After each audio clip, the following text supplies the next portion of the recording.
जी स्ट्रॉबेरीची शेती होते ती महाबळेश्वर आणि पाचगणीलाच होते फक्त, हे आपण ऐकलेलं. पण आता ती भोरमध्ये पण व्हायला लागले, कारण भोरमध्ये एक मुलगा आणि त्याची आई या दोघांनी कष्ट करून भोरमध्ये स्ट्रॉबेरीची शेती पिकवलेली आहे.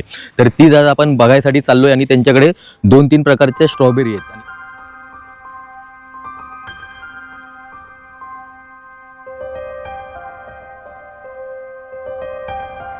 तर मित्रांनो, आपण त्या लोकेशनवरती पोहोचलेलो आहे. हीच ती बाग आहे जी भोरमध्ये फुलवलेली आहे आपल्या ह्या शेतकरी मित्राने. काय केली याच्यात मेहनत जास्त आहे, त्याच्यामुळे या गोष्टी शक्यतो स्ट्रॉबेरीकडे कोण वळत नाही. हां, बरोबर. पण मेहनत आहे, पण तसं इन्कम पण आहे. आपलं संकल्पनाच आहे की थेट शेतकरी ते ग्राहक आणि फ्रेश टू फार्म. हो.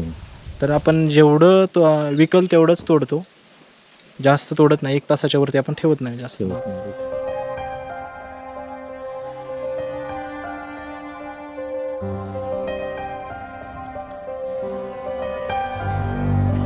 हे आपण जर गुगलला टाकलं तर प्रगती फार्म्स टाकलं तर त्याच्या खाली येतं हिरडोशी धामणदेव. धामणदेव म्हणून हे छोटीशी वाडी आहे. ओके. आणि हिरडोशी गाव आहे आपलं. खाली नंबर वगैरे तुम्हाला देतोय सगळं. या साईडला जर कधी आलात तर नक्की एकदा भेट द्या. आणि जी स्ट्रॉबेरी त्या दिवशी यांनी आम्हाला दिली ना, एवढी भारी होती ना, एकदम कडक. मी पहिल्यांदा खाल्ली अशी स्ट्रॉबेरी. म्हणजे स्ट्रॉबेरी हा फळ मला आवडतच नाही, पण त्या दिवशी जी खाल्ली तर एकदम भारी. आणि आज ती घेऊन पण जाणार आहे आपण जाताना.